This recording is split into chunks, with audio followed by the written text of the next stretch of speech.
ഒരു പുസ്തകത്തിന്റെ കണ്ടന്റ് എന്തുവാ? What is the whole? ഈ പുസ്തകത്തിലൂടെ ഇദ്ദേഹം വെളിപ്പെടുത്താൻ ആഗ്രഹിക്കുന്ന മെസ്സേജ് എന്താ? അപ്പൊ അതാണ് അതിന്റെ മെയിൻ തീം. ഓർത്തോണം.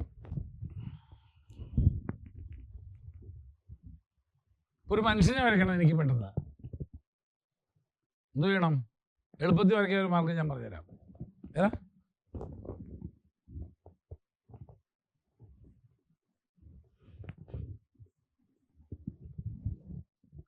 ആറ് നാലും 10.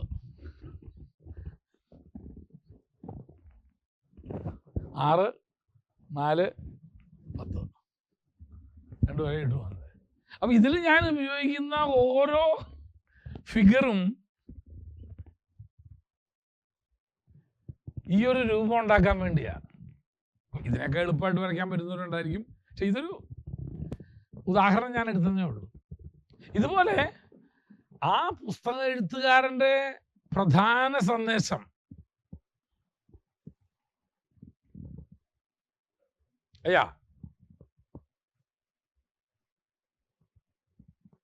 മെയിൻ മെസ്സേജ് എന്തുവാ? അത് സ്ഥാപിക്കാനാണ് അതിനകത്ത് പറയുന്ന ഓരോ പദങ്ങളും. അത് നമ്മൾ എപ്പോഴും ഓർത്തോണം.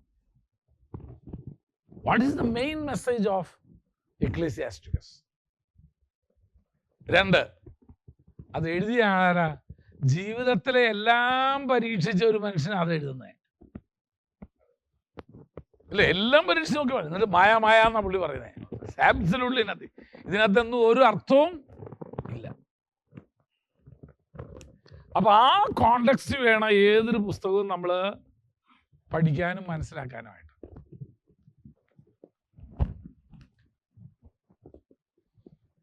അപ്പൊ ഇത് പുസ്തകത്തിന്റെ വ്യാഖ്യാനം നമ്മൾ നോക്കിയത്.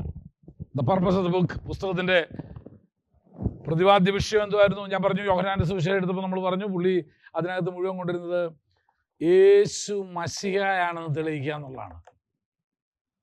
വേറെ ഒരു സുവിശേഷത്തിലും കാണാത്തവണ്ണം ആ യോഹന്നാന്റെ സുവിശേഷത്തിൽ മശിഹ എന്നുള്ള പദം ആവർത്തിച്ച് വരുന്നത് കാണാൻ പറ്റും. എവിടൊക്കെ ഒരു ചാൻസ് കിട്ടുന്നോ താൻ മശിഹയാണെന്ന് എന്ത് ചെയ്യുന്നുണ്ട്? കർത്താവ് വളരെ വ്യക്തമായിട്ട് പറയുന്നുണ്ട്.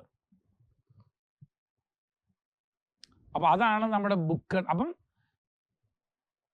ഏതൊരു പുസ്തകം നമ്മളെടുത്ത്, ബൈബിളിലെ ഏതൊരു പുസ്തകം എടുത്ത് നമ്മൾ വ്യാഖ്യാനിക്കുമ്പോൾ ആ ഒരു കോൺസെപ്റ്റ് അല്ലെങ്കിൽ ആ ഒരു മെയിൻ ധാരണ നമുക്കുണ്ടായിരിക്കണം. ആ എഴുത്തുകാരൻ്റെ ആ ഉദ്ദേശത്തിന് കോൺട്രഡിക്ടറി ആയിട്ട് എനിക്ക് പറയാൻ പലതുണ്ടാവും. എനിക്കിപ്പം പറയാൻ പല ആശയങ്ങൾ കാണും. പക്ഷെ ഞാൻ പറയുന്ന ഈ ആശയം എഴുത്തുകാരൻ്റെ ആശയത്തോട് വൈരുദ്ധ്യമാണോ അതോ അതിനകത്തോട്ട് നീതി പുലർത്തുന്നുണ്ടോ? അവിടെയാണ് ഈ പല പ്രാസംഗികരോടും നമുക്ക് യോജിക്കാൻ കഴിയാത്തതിൻ്റെ കാര്യം. അതാണ് അവർ പറഞ്ഞേക്കാൻ നല്ല കാര്യമായിരിക്കും, പക്ഷെ ആ വാക്യത്തെ ഇന്ന് അത് പറയാൻ അവർക്ക് അവകാശമില്ല. അവര് വായിക്കാൻ ഉപയോഗിച്ചൊരു വാക്യമുണ്ടല്ലോ, അത് എഴുത്തുകാരൻ ഉദ്ദേശിച്ചത് ഈ അർത്ഥത്തിലാണോ? അത് ഉദാഹരണമാണ്. അതിൽ ഏറ്റവും നല്ലൊരു വാക്യമാണ്, എന്നെ ശക്തനാക്കുന്നവൻ മുഖാന്തരം ഞാൻ സകലത്തിലും മതിയാകുന്നു. അതുകൊണ്ട് എന്തോ വേലിയാടി കിടക്കാൻ പറ്റുന്നതാണ് അതിൻ്റെ അർത്ഥം. അല്ല, അവിടെ പറഞ്ഞ പോലെ ദാരിദ്ര്യത്തിലും ഇല്ലായ്മയിലും സമൃദ്ധിയിലും ഏതൊരവസ്ഥയിൽ കൂടെ കടന്നു പോകാനും എൻ്റെ ദൈവം എന്നെ ശക്തീകരിക്കുന്ന ദൈവമാണ്. I have no complaint. എനിക്ക് അതിനെക്കുറിച്ച് യാതൊരു പരാതിയില്ല.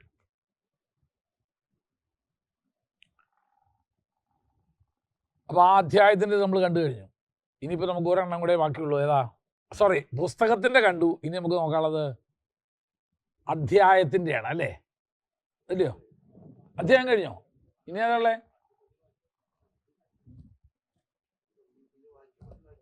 വാക്യപ്രതിവാക്യം മാത്രമേ ഉള്ളൂ. വേഴ്സ് ബൈ വേഴ്സ് സ്റ്റഡിയാണ് ഇനി അടുത്തതെന്ന് പറഞ്ഞാൽ. അപ്പോൾ ഈ വേഴ്സ് ബൈ വേഴ്സ് സ്റ്റഡി എന്നുള്ളതിൽ എപ്പോഴും നമ്മൾ ഉദ്ദേശിക്കേണ്ടത് every words is connected to the other words എന്ന് പറഞ്ഞാൽ ഓരോ വാക്യവും അതിൻ്റെ തൊട്ട് മുമ്പിലത്തെയും പുറകിലത്തെയും വാക്യവുമായിട്ട് ബന്ധപ്പെട്ടിരിക്കുന്നതാണ്.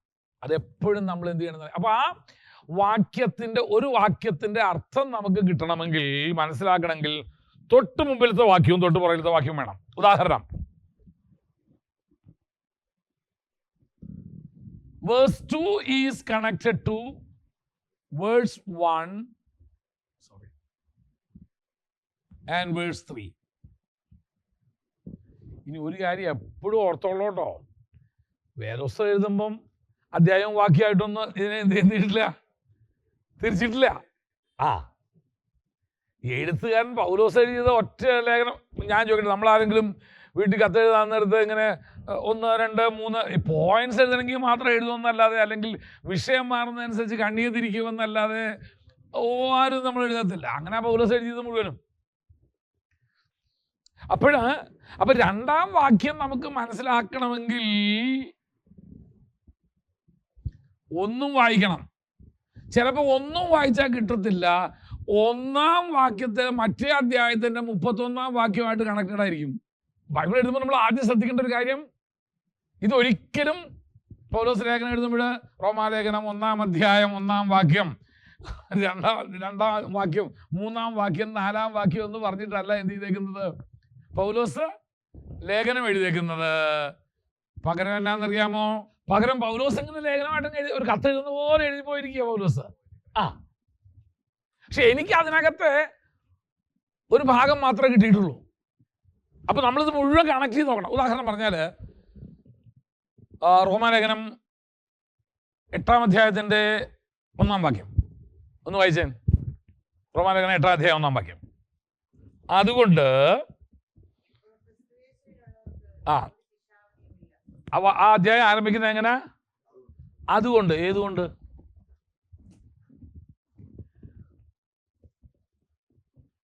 അതുകൊണ്ട് ഇപ്പോൾ ക്രിസ്തുയേശുവിലുള്ളവർക്ക് ഒരു ശിക്ഷാവിധിയുമില്ല. ഏതുകൊണ്ടാണെന്ന് അറിയണമെങ്കിൽ 3 മുതൽ അല്ലെങ്കിൽ 1 മുതൽ 7 വരെയുള്ള അധ്യായങ്ങൾ എന്തൊക്കെയാ പറഞ്ഞേക്കുന്നതെന്ന് നോക്കണം. റോമാലേഖനം പഠിച്ചവരും എല്ലാവരും ഉണ്ടോ ഇതിനകത്ത്?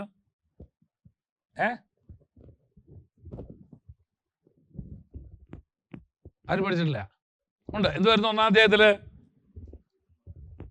1-ാം അധ്യായത്തിന്റെ 1-ാം അധ്യായത്തിലെ പ്രതിപാദ്യ വിഷയം എന്തുവായിരുന്നു? ജാതികള് ഒരു വ്യത്യാസവുമില്ല, എല്ലാവരും പാപം ചെയ്ത് ദൈവതേജസ് ഇല്ലാത്തവരായി തീർന്നു എന്ന് 3-ാം അധ്യായത്തിൽ പൗലോസ് പ്രതിപാദിക്കുമ്പോൾ 1-ഉം 2-ഉം അധ്യായത്തിൽ പൗലോസ് എന്ത് ചെയ്തു? ജാതീയ ലോകത്തിന്റെ പാപത്തെ കുറിച്ച്, ജാതീയ ലോകം പാപികളാണെന്ന് ആദ്യം സ്ഥാപിച്ചു. എങ്ങനെയാ ജാതീയ ലോകം പാപമാവുന്നത്? അപ്പൊ ന്യായമായിട്ടൊരു ചോദ്യം വരും, എങ്ങനെയാ ജാതീയ ലോകം പാപികളാവുന്നത്? അവർക്ക് ന്യായപ്രമാണം കിട്ടിയിട്ടില്ലല്ലോ, അവർക്ക് ദൈവത്തെ അറിഞ്ഞുകൂടാല്ലോ, പിന്നെ എങ്ങനെ നിങ്ങൾ അവർ പാപികളാന്ന് പറയുന്നത്? പൗലോസ് പറഞ്ഞു പേടിക്കണ്ട, മനസാക്ഷിയിലൊരു പ്രമാണം ദൈവം കൊടുത്തല്ലോ. ന്യായപ്രമാണം മോശയിലൂടെ കിട്ടുന്നതിന് മുൻപേ ദൈവം തമ്പുരാൻ എന്ത് ചെയ്തിട്ടുണ്ട്? എല്ലാ മനുഷ്യർക്കും അവരുടെ മനസാക്ഷി ഒരു പ്രമാണം കൊടുത്തിട്ടുണ്ട്. 1-ാം അധ്യായത്തിൽ പറയുന്നു, ഒരു മനുഷ്യനും പ്രതിവാദം പറയാതിരിക്കേണ്ടതിന് എല്ലാവരുടെയും മനസാക്ഷിയിൽ ദൈവം എന്ത് ചെയ്തിട്ടുണ്ട്? ഒരു പ്രമാണം കൊടുത്തിട്ടുണ്ട്. എന്ത് പ്രമാണം? മോഷ്ടിക്കുന്നത് തെറ്റാന്ന്, കള്ളം പറയുന്നത് തെറ്റാന്ന്, അങ്ങനെ ഓരോ കാര്യങ്ങളും. അതുകൊണ്ടല്ലേ ന്യായപ്രമാണം ഇല്ലാത്ത ജാതികളുടെ ഇടയിൽ ചെല്ലുമ്പോഴും അവർക്കൊരു പ്രമാണം ഉണ്ടല്ലോ. ആ പ്രമാണത്തിന്റെ ആദ്യം കാച്ചിക്കുറുക്കി എടുത്താൽ ഇത് തന്നെ. അപ്പൊ ഇവിടെ പൗലോസ് പറയുന്നു, ജാതീയ ലോകം പാപികളാണെന്ന് നമ്മൾ പറയാൻ കാരണം അവരുടെ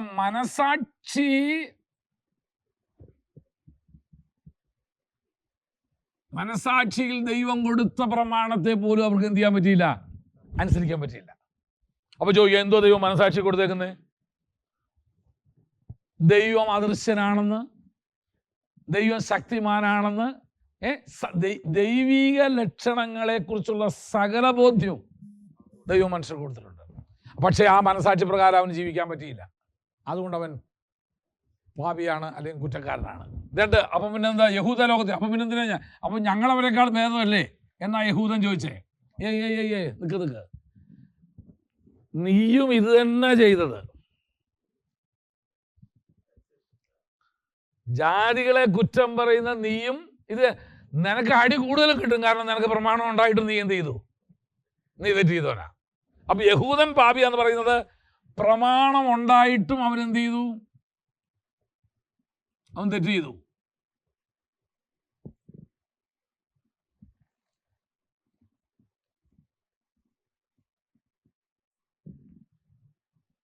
എന്നിട്ട് 3-ാം അധ്യായത്തിൽ പൗലോസ് അതുകൊണ്ട് സ്ഥാപിച്ചു, ജാതീയ ലോകവും പാപി, യഹൂദ ലോകവും പാപി, ഒരു വ്യത്യാസമില്ല, എല്ലാവരും പാപം ചെയ്ത് ദൈവതേജസ്സില്ലാത്തവരായി തീർന്നു. അതാണ് 3-ാം അധ്യായത്തില് എല്ലാവരും പാപികൾ.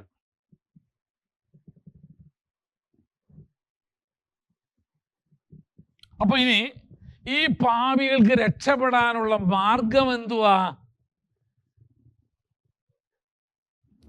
പൗലോസ് പറയുന്നു, വിശ്വാസമാർഗത്താൽ മാത്രമാണ് രക്ഷ. കാരണം കർമ്മമാർഗത്താൽ നമുക്ക് എന്ത് ചെയ്യാൻ പറ്റില്ല, രക്ഷപ്പെടാൻ പറ്റത്തില്ല. കാരണം നമ്മുടെ പ്രവൃത്തികളെല്ലാം കറപുരണ്ട തുണി പോലെ. എത്ര നീതി പ്രവൃത്തി നമ്മൾ ചെയ്താലും അതെല്ലാം ദൈവത്തിൻ്റെ നീതിയുമായിട്ട് തട്ടിച്ചു നോക്കുമ്പോൾ, അതുകൊണ്ട് എല്ലാവർക്കും രക്ഷപ്പെടാൻ ഒറ്റ മാർഗ്ഗമേ ഉള്ളൂ, വിശ്വാസ മാർഗം. അപ്പം യഹൂദൻ ചോദിച്ചു, പിന്നെ അങ്ങനെയാണോ? അങ്ങനെ അല്ലല്ലോ ഉണ്ടായത്. അബ്രഹാം പിന്നെ പരിച്ഛേദന ഏറ്റില്ലായിരുന്നോ? അബ്രഹാം രക്ഷിക്കപ്പെട്ടത് അബ്രഹാം വിശ്വാസത്താലല്ലോ നീതീകരണം പ്രാപിച്ചെന്ന് ചോദിക്കുമ്പോൾ നില്ല് അബ്രഹാം നീതീകരിക്കപ്പെട്ടത് എപ്പോഴാ? പരിച്ഛേദനയ്ക്ക് മുമ്പോ പരിച്ഛേദനയ്ക്ക് പിമ്പോ? അബ്രഹാം ദൈവത്തിൽ വിശ്വസിച്ചു, ആദാമിന് നീതിയായിട്ട് കണക്ക്. അബ്രഹാം നീതീകരിക്കപ്പെട്ടു എന്നുള്ളതിൻ്റെ അടയാളമായിരുന്നു എന്ത്? പരിച്ഛേദന. അപ്പൊ പൗലോസ് അതും തെളിയിച്ചു, വിശ്വാസമാർഗത്താൽ തന്നെ നീതീകരണം പ്രാപിക്കാൻ രക്ഷപ്പെടാൻ പറ്റത്തുള്ളൂ. എന്നിട്ട് പറയുന്നു, എന്ത് വിശ്വസിക്കണം? എന്തോ വിശ്വസിക്കണം? യേശു ക്രിസ്തുവിൽ വിശ്വസിക്കണം. ഇതാ പൗലോസ് തെളിയിക്കുന്നത്. എന്നിട്ട് 5-ാം അധ്യായത്തിൽ വരുമ്പം പറയുന്നു, അങ്ങനെ വിശ്വസിച്ച ഒരു മനുഷ്യൻ എന്തുകൊണ്ട്? നീതീകരണം ലഭിച്ചു കഴിഞ്ഞിരിക്കുന്നു.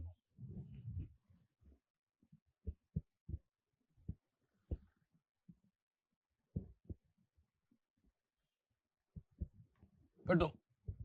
6-ാം അധ്യായത്തിൽ പറയുന്നു, നീതീകരണം പ്രാപിച്ച ഒരു വ്യക്തി പാപസംബന്ധമായി മരിച്ച് അടക്കപ്പെട്ട് ഒരു പുതിയ ജീവൻ അവൻ എന്ത് ചെയ്തിരിക്കുന്നു? ലഭിച്ചിരിക്കുന്നു.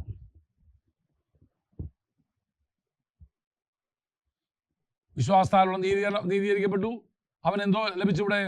പാപസംബന്ധമായി അവൻ മരിച്ച്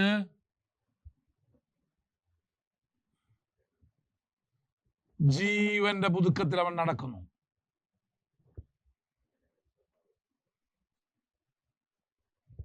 ഇതിന്റെ ഇടയിൽ പിന്നെ പറഞ്ഞു, ഇങ്ങനെ നീതീകരിക്കപ്പെട്ടിരിക്കുന്ന നമുക്ക് ദൈവത്തോട് എന്തുകൊണ്ട്? സമാധാനമുണ്ട്. അപ്പൊ ഇനി 7-ാം അധ്യായത്തിൽ ഒരു കഴിഞ്ഞപ്പോഴ 7-ാം അധ്യായത്തിൽ എന്തുവാ സ്ഥാപിച്ചേക്കുന്നത്? അപ്പം 7-ാം അധ്യായത്തിന്റെ പ്രധാന വിഷയം എന്തുവാ? അവൻ ന്യായപ്രമാണത്തിൽ നിന്നും എന്ത് ചെയ്തിരിക്കുന്നു? ഇപ്പം സ്വാതന്ത്ര്യം പ്രാപിച്ചിരിക്കുക. എങ്ങനെ? ന്യായപ്രമാണം ഇന്നലെ വരെ ഞാനിത് ചെയ്യണം എന്ന് ഇങ്ങനെ അടിച്ചു വിളിക്കുകയായിരുന്നു. ഇപ്പോൾ ഞാൻ എന്ത് ചെയ്തിരിക്കുന്നു? ന്യായപ്രമാണത്തിനനുസരിച്ചല്ല ജീവിക്കുന്നത്, ന്യായപ്രമാണത്തെക്കാൾ ശ്രേഷ്ഠമായ ഒരു പ്രമാണം എനിക്ക് ലഭിച്ചിരിക്കുന്നു. ആ പ്രമാണത്തിലൂടെ ഞാൻ ന്യായപ്രമാണത്തെ മുഴുവൻ അനുസരിക്കുന്നേ. ഒരു കഥ പറഞ്ഞ ഓർമ്മയുണ്ടല്ലോ, ബൈബിൾ സ്കൂളിലെ കഥ പറഞ്ഞത് എന്തുവാ? മാങ്ങ പറിക്കരുതെന്നായിരുന്നു നിയമം. അടുത്ത പറമ്പിൽ കയറി എന്ത് ചെയ്യരുത്? നിങ്ങൾ മാങ്ങ പറിക്കുകയോ തേങ്ങ ഇടുകയോ ഒന്നും ചെയ്യരുതെന്ന് പറഞ്ഞു. പുതിയ നിയമം വന്നപ്പോൾ എന്ത് ചെയ്യുന്ന നിയമം? ആ പറമ്പിലോട്ടേ കയറാൻ എനിക്ക് അനുവാദമില്ല, എന്നിട്ട് വേണ്ടേ പറിക്കാൻ.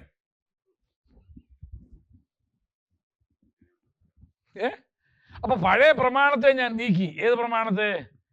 വ്യഭിചരിക്കരുതെന്നുള്ള പ്രമാണത്തെ നീക്കി. ഇപ്പോഴത്തെ പ്രമാണം എന്തുവാ? മോഹിക്കാൻ പോലും എനിക്ക് പ്രമാണമില്ല. ഇത് നോക്കിയിട്ട് വേണ്ടേ? നമ്മുടെ നാടൻ ഭാഷ ഒന്നുമില്ല, അതിനടിച്ചിട്ട് വേണ്ട കാര്യം. ഇത് അതിന് പോലും പ്രമാണമില്ലെന്ന്. ഇത് അടുത്ത പറമ്പിലോട്ട് കയറാൻ എനിക്കെന്തില്ല, പ്രമാണമില്ല. പക്ഷെ വാസ്തവത്തിൽ ഈ പുതിയ പ്രമാണം തന്നേക്കുന്നത് എന്തിനാ? ഇതിനോട് നടക്കുന്നത് പഴയ പ്രമാണത്തെ ഇവിടെ എന്ത് ചെയ്യുക, നിവർത്തിക്കുക ചെയ്യുന്നത്. ടെക്നിക്കലി അതാണ് നടക്കുന്നത്. ഞാൻ മാങ്ങ പറിക്കുന്നില്ല, തേങ്ങ എടുക്കുന്നില്ല, അവിടെ വീണ് കിടക്കുന്ന ഒരു സാധനവും ഞാൻ എടുക്കുന്നില്ല. കാരണം മറ്റേ അതല്ല നിയമായിരുന്നു. എന്തുവാ? മോഷ്ടിക്കരുത്, കൊലപാതകം ചെയ്യരുത്, മോഹിക്കരുത്, അല്ലേ, കൂട്ടുകാരൻ്റെ ഭാര്യ വെക്കരുത്, അവനുള്ളതിനെ ഒന്ന്. ഇതെങ്ങനെ 5 പ്രമാണം ഉണ്ടായിരുന്നു. ഈ 5 പ്രമാണത്തെയും കൂടെ ഒറ്റയൊരു പ്രമാണത്തെ കൊണ്ട് അങ്ങോട്ട് കയറി പോരുത്. അപ്പോൾ ഈ മറ്റേ പ്രമാണമൊന്നും ഇപ്പോൾ ഇല്ലയോ? അപ്പോൾ നിങ്ങളുടെ സഭയ്ക്ക് ഇതൊന്നും ഇല്ലയോ? ഞങ്ങളുടെ സഭയ്ക്ക് ഇതൊന്നുമില്ല. പക്ഷേ ഞങ്ങളുടെ സഭ ഇതെല്ലാം കൂടെ എന്ത് ചെയ്യുന്നുണ്ട്. ഞങ്ങളുടെ സഭയ്ക്ക് ആകെ ഒറ്റ പ്രമാണമേ ഉള്ളൂ. ആ പറമ്പിൽ കയറാൻ ഞങ്ങൾക്ക് എന്തില്ല, അനുവാദമില്ല. അപ്പോൾ ടെക്നിക്കലി നടക്കുന്നത് എന്തുവാ? ആ പഴയ പ്രമാണത്തെ എന്ത് ചെയ്തിരിക്കുന്നു, നിവർത്തിക്കുക ചെയ്യുന്നത്. അതുകൊണ്ടാണ് കർത്താവ് പറഞ്ഞൊരു വാക്ക് നിങ്ങൾ ഓർത്തോണം. ഞാൻ ന്യായപ്രമാണത്തെ നീക്കാൻ വന്നതല്ല, എൻ്റെ പ്രമാണം കൊണ്ട് ഞാൻ ന്യായപ്രമാണത്തെ നിവർത്തിക്കുക ഇവിടെ ചെയ്യുന്നത്. മനസ്സിലായി നിങ്ങൾക്ക് എന്തോ പറഞ്ഞത്? അപ്പോൾ ഇപ്പോൾ എന്ത് ചെയ്തു? 6-ാം അധ്യായത്തിലോട്ട് ഞാൻ വന്നു കഴിഞ്ഞപ്പോൾ പാപസംബന്ധമായിട്ട് ഞാൻ മരിച്ച് അടക്കപ്പെട്ടിട്ട് ഒരു പുതിയ മനുഷ്യനായി ഞാൻ തീർന്നു. എനിക്കിപ്പം പഴയതുപോലുള്ള ആ ആഗ്രഹങ്ങളോ ചിന്തകളോ ഒന്നും എൻ്റെ ജീവിതത്തിൽ ഇപ്പം എനിക്ക് ഇല്ല. ന്യായപ്രമാണത്തിൽ നിന്നും കൂടെ ഞാൻ എന്ത് ചെയ്തിരിക്കുന്നു, പൂർണ്ണ സ്വാധീനം. കാരണം ഇനി ആ ന്യായപ്രമാണം അനുസരിച്ചല്ല ഞാൻ നിൽക്കുന്നത്. എൻ്റെ വീടിനെ അങ്ങോട്ട് കയറി വരുമ്പോഴത്തേന് ഈ ന്യായപ്രമാണം ഒന്നുമില്ല. ഏത് ആ പഴയ 10 കൽപ്പനയൊന്നും ഞാനിപ്പോൾ ഇവിടെ എഴുതി വെച്ചിട്ടില്ല. പകരം ഒറ്റ ഒരു കൽപ്പനയുള്ളൂ: നിന്റെ ദൈവമായ കർത്താവിനെ പൂർണ്ണ ഹൃദയത്തോടും പൂർണ്ണ മനസ്സോടും പൂർണ്ണ ആത്മാവോടും കൂടെ നിന്നെ സ്നേഹിക്കുക, നിന്റെ കൂട്ടുകാരനെയും നിന്നെ പോലെ തന്നെ സ്നേഹിക്കുക. ന്യായപ്രമാണം മുഴുവൻ എന്ത് ചെയ്തു? അതിനകത്ത് ക്രോഡീകരിച്ച്. അപ്പോൾ സാധാരണ ചോദിക്കുകയാണ്, അപ്പോൾ നിങ്ങളെന്താ ഈ 10 കൽപ്പന പ്രമാണിക്കാത്ത എന്നൊക്കെ ചോദിച്ചാൽ അതിന് ഉത്തരവേ ഉള്ളൂ. ഞങ്ങളുടെ ഈ 2 കൽപ്പനകൾ എന്ത് ചെയ്തിരിക്കുന്നു? മുഴുവൻ സംഗ്രഹിച്ചിരിക്കുന്നു. കർത്താവിൻ്റെ അടുക്ക വന്നവരോടും പറഞ്ഞതല്ലേ, നിന്റെ ദൈവമായ കർത്താവിനെ നീ പൂർണ്ണ ഹൃദയത്തോടും പൂർണ്ണ ഹൃദയത്തോടും പൂർണ്ണ ആത്മാവോടും പൂർണ്ണ മനസ്സോടും കൂടെ നീ സ്നേഹിക്കുന്നെങ്കിൽ അന്യ ദൈവത്തെ സേവിക്കാൻ നീ പോകത്തില്ല. നിന്റെ ദൈവമായ കർത്താവിനെ നീ പൂർണ്ണ ഹൃദയത്തോടും പൂർണ്ണ ആത്മാവോടും പൂർണ്ണ മനസ്സോടും കൂടെ സ്നേഹിക്കുന്നെങ്കിൽ അവൻ്റെ നാമം നീ വൃഥാവ് എടുക്കത്തില്ല. നിന്റെ ദൈവമായ കർത്താവിനെ നീ പൂർണ്ണ ഹൃദയത്തോടും പൂർണ്ണ ആത്മാവോടും കൂടെ സ്നേഹിക്കുന്നെങ്കിൽ അന്യ വിഗ്രഹങ്ങളെ നീ എന്ത് ചെയ്യത്തില്ല, ഉണ്ടാക്കത്തില്ല. ശബത്ത് നാളിനെ നീ ശുദ്ധീകരിക്കും. കാരണം നിന്റെ ദൈവമായ കർത്താവിനെ നീ എന്ത് ചെയ്യുന്നു? പൂർണ്ണ ഹൃദയത്തോടെ. ശബത്ത് നാളിനെ ശുദ്ധീകരിക്കുക എന്ന് പറഞ്ഞാൽ ആ ദിവസത്തെ ദൈവീകമെന്നുകൊണ്ട് ബോധ്യത്തിൽ ജീവിക്കുക എന്നാണ് അതിൻ്റെ അർത്ഥം. എല്ലാം തീർന്നു. പിന്നെ അടുത്തത്, നിന്നെ പോലെ തന്നെ നിന്റെ അയൽക്കാരനെ സ്നേഹിക്കുക. അപ്പോൾ പിന്നെ അവൻ്റെ ഒന്നും മോഷ്ടിക്കാൻ പോകത്തില്ല, അവൻ്റെ അതിന് മാറാൻ പോകത്തില്ല, അവൻ്റെ ഒന്നും നിയന്ത്രണത്തിൽ എടുക്കാൻ പോകത്തില്ല. ഇതെല്ലാം ഈ 2 കൽപ്പനക്കകത്ത് ഒപ്പിച്ചിരുന്നു. അതുകൊണ്ടെന്നാ ഇതിപ്പോൾ ചെയ്യാൻ എനിക്ക് സാധിക്കുന്നതിൻ്റെ കാര്യം എന്താണെന്നറിയാമോ? പാപത്തിൽ നിന്ന് എനിക്ക് സമ്പൂർണ്ണ മോചനം കിട്ടി. എന്നെ പാപിയാണെന്ന് വിധിച്ചുകൊണ്ടിരുന്ന ന്യായപ്രമാണത്തിൻ്റെ കണ്ടംനേഷനിൽ നിന്ന്, കുറ്റബോധത്തിൽ നിന്ന് ഞാൻ വിടുതൽ പ്രാപിച്ചിരിക്കുന്നു. ഞാനൊരു പുതിയ മനുഷ്യനായി തീർന്നിരിക്കുകയായിരുന്നു. അപ്പോൾ 7-ാം അധ്യായത്തിൽ പറയുന്നു, അവൻ ന്യായപ്രമാണത്തിൻ്റെ അധീനതയിൽ നിന്ന് വിടുതൽ പ്രാപിച്ചിരിക്കുന്നു.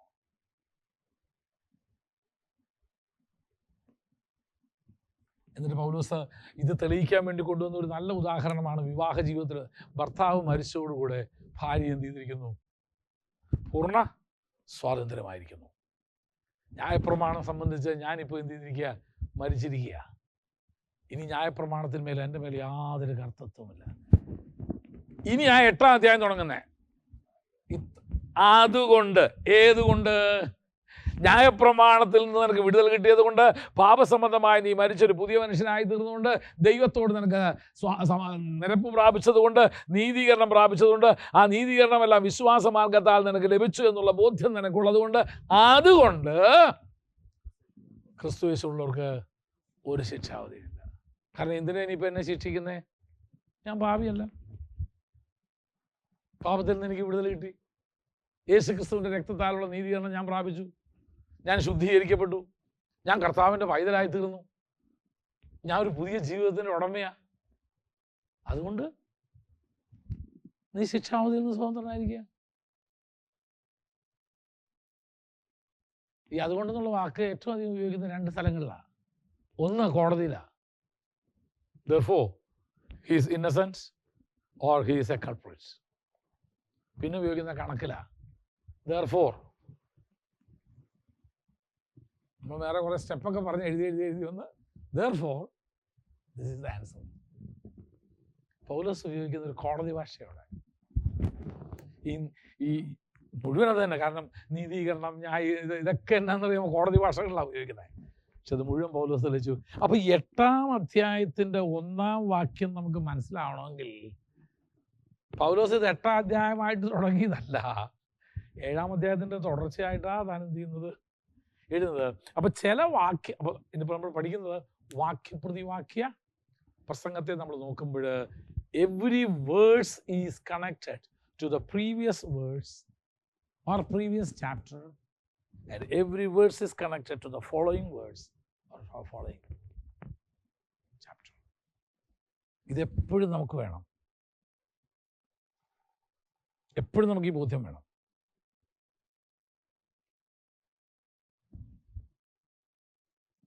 ഉദാഹരണം,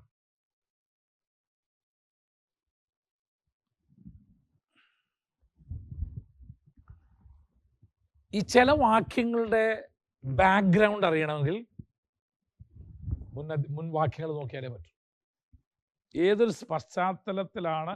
ഉദാഹരണം, അവൻ്റെ അസ്ഥികളൊന്നും ഒടിഞ്ഞു പോകത്തില്ല.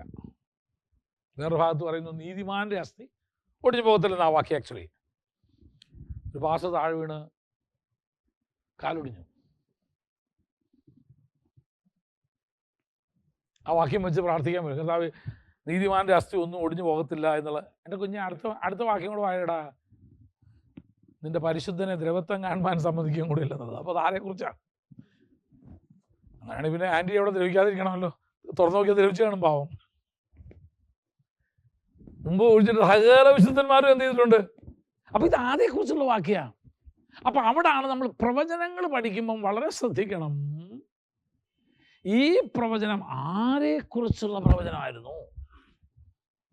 കർത്താവിനെ കുറിച്ച് മാത്രം പറഞ്ഞിരിക്കുന്ന ചില പ്രവചനങ്ങളുണ്ട്. യേശുക്രിസ്തുവിനെ കുറിച്ച് മാത്രമാണ്. ഉദാഹരണം, അവൻ്റെ അങ്കിക്കായി അവർ ചീട്ടിട്ടു. അത് ജോസഫിന്റെ അങ്കി എടുത്തുകൊണ്ട് പോയതല്ല. മനസ്സിലായോ? അപ്പൊ ചില പ്രവചനങ്ങൾ ബൈബിളിലുള്ളത് അപ്ലിക്കബിൾ ഓൺലി ടു ജീസസ്, യേശുവിന് മാത്രമുള്ളതാണ്. അത് ഞാൻ വേദപുസ്തക വ്യാഖ്യാന ശാസ്ത്രം പഠിപ്പിച്ചപ്പം നിങ്ങളെ പഠിപ്പിച്ചിട്ടുണ്ട് പ്രവചനങ്ങളെ എങ്ങനെയാണ് വ്യാഖ്യാനിക്കേണ്ടത്. അപ്പൊ ഇതിനകത്തെ ഓരോ വാക്യങ്ങൾ, അതുകൊണ്ടാണ് ഞാൻ ഈ പറഞ്ഞു വരുന്നത്, നീതിമാന്റെ അസ്ഥി ഒന്നും ഒടിഞ്ഞു പോകത്തില്ലെന്ന് കർത്താവേ പറഞ്ഞല്ലോ, പിന്നെ എന്തുകൊണ്ടാണ് നിന്റെ ദാസിയുടെ ഇത് ഒടിഞ്ഞെന്ന് ഞങ്ങൾക്ക് അറിയത്തില്ല, എന്തെങ്കിലും കുറവുണ്ടെങ്കിൽ ക്ഷമിക്കണേ. ചുരുക്കി പറഞ്ഞ നീ നീതിമാനല്ലാത്തതുകൊണ്ടാണ് ഈ കാര്യം നിനക്ക് നടന്നതെന്നാണ് പ്രത്യക്ഷത്തിൽ പറഞ്ഞേ. കഴിഞ്ഞ ആഴ്ച പ്രസംഗിച്ച പുള്ളി പറഞ്ഞ പോലെ എന്തെങ്കിലും കാഴ്ച വരുമ്പോഴത്തേനും യോബിനെ കൊണ്ട് കിട്ടരുത് എല്ലാത്തിലും കൂടെ. യോബിന്റെ അടുത്തൊന്നും നിൽക്കാൻ പറ്റത്തില്ല നമുക്ക്. അപ്പൊ ഞാൻ പറഞ്ഞതിന്റെ ആശയം ഒന്നേ ഉള്ളൂ, വാക്യപ്രതിവാക്യമായിട്ട് ഏറ്റവും നല്ല ട്രൂ ടു ദ വേർഡ് എന്ന് പറയും, വചനത്തോട് നീതി പുലർത്താൻ പറ്റിയ ഏറ്റവും നല്ല വ്യാഖ്യാന രീതി എന്ന് പറയുന്നത് വാക്യപ്രതിവാക്യ വ്യാഖ്യാന രീതിയാണ്. വേഴ്സ് ബൈ വേഴ്സാണ്. കാരണം നമ്മൾ ഒരിക്കലും സൈഡ് ട്രാക്ക് ചെയ്യില്ല, ഒരിക്കലും നമ്മൾ എന്ത് ചെയ്യത്തില്ല, ട്രാക്ക് വിട്ടുപോകില്ല. കാരണം മുമ്പിലത്തെ വാക്യം വായിച്ചിട്ടല്ലേ ഇതിലേക്ക് വരാൻ പറ്റുള്ളൂ. അത് വായിച്ചിട്ട് അതിന് എന്ത് ചെയ്യുന്നത്, അടുത്തേക്ക് പോകത്തുള്ളൂ. അത് കഴിഞ്ഞിട്ടാണ് പിന്നത്തെ ഇതിലേക്ക് പോവുക. അപ്പോൾ ഒരിക്കലും ട്രാക്ക് തെറ്റാതെ കുറേയും കൂടെ നീതിപൂർണമായി എഴുത്തുകാരനോടും കേൾവിക്കാരോടും നമുക്ക് സത്യസന്ധത പുലർത്താൻ കഴിയണമെങ്കിൽ അതിൻ്റെ ഏറ്റവും നല്ല പഠന രീതി വേർഡ്സ് ബൈ വേർഡ്സ് സ്റ്റഡിയാണ്. ചാപ്റ്റർ വൈസും അത് തന്നെ, ബുക്ക് വൈസും അങ്ങനെ തന്നെ. അപ്പൊ കഴിയുന്നതും നമ്മുടെ പ്രസംഗങ്ങള് നമുക്ക് അങ്ങനെ ആക്കാൻ കഴിഞ്ഞാൽ ഏറ്റവും നന്നായിരിക്കും. കാരണം ഒരു വാക്യം തന്നെ എടുത്താൽ എത്ര മണിക്കൂർ പ്രസംഗിക്കാണെന്ന് അറിയാമോ? ഉദാഹരണം, ഞാൻ ഈ കഴിഞ്ഞ ദിവസം ഒരു ഭാഗം എടുത്ത് പഠിച്ചപ്പോൾ ഞാൻ ആയുസ് ചിന്തിക്കാത്ത കുറേ ചിന്തകളാണ് എനിക്ക് അവിടെ നിന്ന് കിട്ടിയത്. യേശുവിൻ്റെ അടുക്കൽ ഒരു 10 കുഷ്ഠരോഗികളോ എന്നൊരു സംഭവം നിങ്ങൾക്ക് ഓർമ്മയുണ്ടല്ലോ. എടുക്കാമോ ബൈബിളിലൊന്ന് പെട്ടെന്ന്? യേശുവിൻ്റെ അടുക്കൽ 10 കുഷ്ഠരോഗികൾ വരുന്ന, ഇതിനോടനുബന്ധിച്ച് പഠിക്കാൻ പോകുന്നത് 10 കുഷ്ഠരോഗികൾ വരുന്ന ഒരു സന്ദർഭമുണ്ട്. ലൂക്കോസ് 17-ാം അധ്യായത്തിൻ്റെ 11-19 വായിച്ചേ.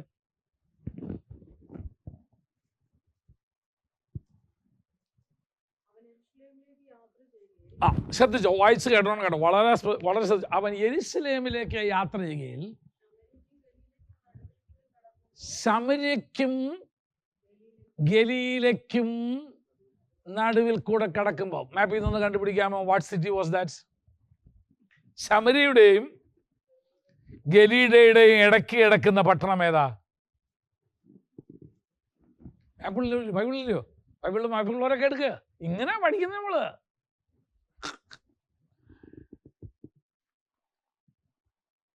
ശമര്യയുടെയും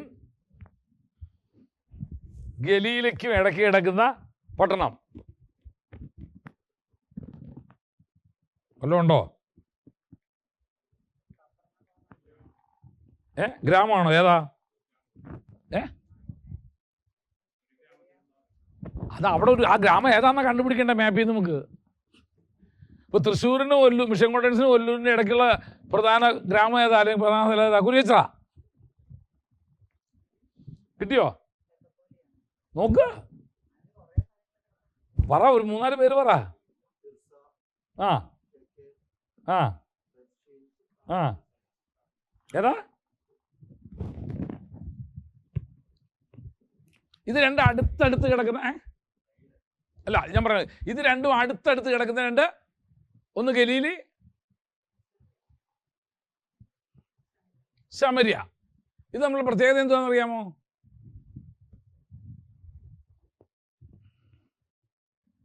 ഗലീലി യഹൂദന്മാരുടെയാ.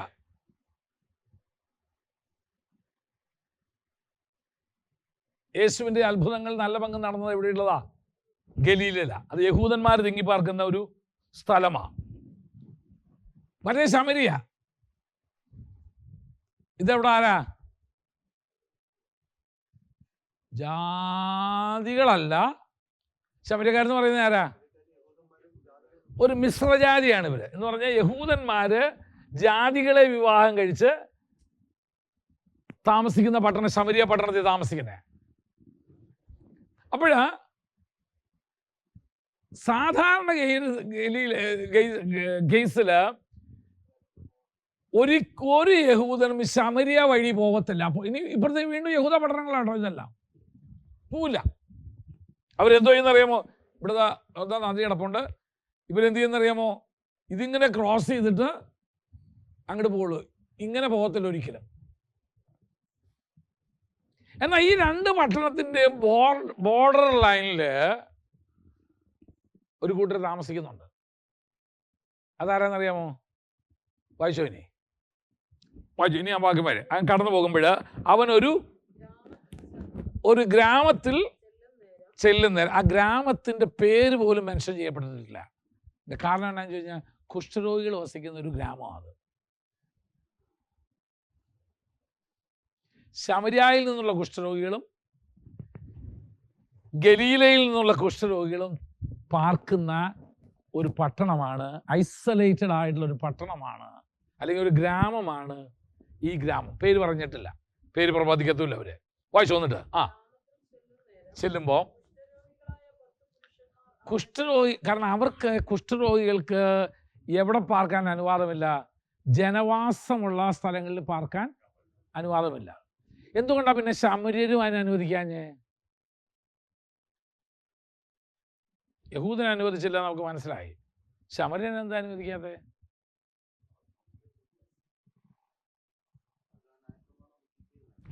ശമര്യര് ന്യായപ്രമാണം കീപ്പ് ചെയ്യുന്നുണ്ട്. ശമര്യൻ ബൈബിളിൽ പഞ്ചഗ്രന്ഥം മാത്രമേ ഉള്ളൂ. ശമര്യര് മോശയുടെ പഞ്ചഗ്രന്ഥങ്ങളെ എന്ത് ചെയ്യുന്നുണ്ട്? അംഗീകരിക്കുന്നുണ്ട്. പിന്നെ വന്ന പ്രവാചക പുസ്തകങ്ങളെ ഒന്നാണ് അവരെന്ത് ചെയ്യാത്തത്? അംഗീകരിക്കാത്തത്. അപ്പൊ ഇവർ രണ്ടിൻ്റെയും ബേസിക് ലിവിങ് റൂൾസ്, ജീവിക്കാനുള്ള റൂൾസ് ഏതാണെന്നറിയാമോ? മോശയുടെ പഞ്ചഗ്രന്ഥം തന്നെ. മോശയുടെ പഞ്ചഗ്രന്ഥത്തിലാണ് യഹൂദ കുഷ്ഠരോഗിയെ എന്ത് ചെയ്യരുത്? ഇടയിൽ പാർപ്പിക്കരുത്, അവൻ പാളയം വിട്ടു പോകണമെന്നുള്ളതാണ്. അങ്ങനെ പുറത്താക്കപ്പെട്ടവർ താമസിക്കുന്ന ഒരു ഗ്രാമത്തിലൂടെയാണ് യേശു ഇപ്പോൾ എന്ത് ചെയ്യുന്നത്, കടന്നു പോകുന്നത്. വല്ലതും പഠിക്കാനുണ്ടോ നമുക്ക് അവിടുന്ന്?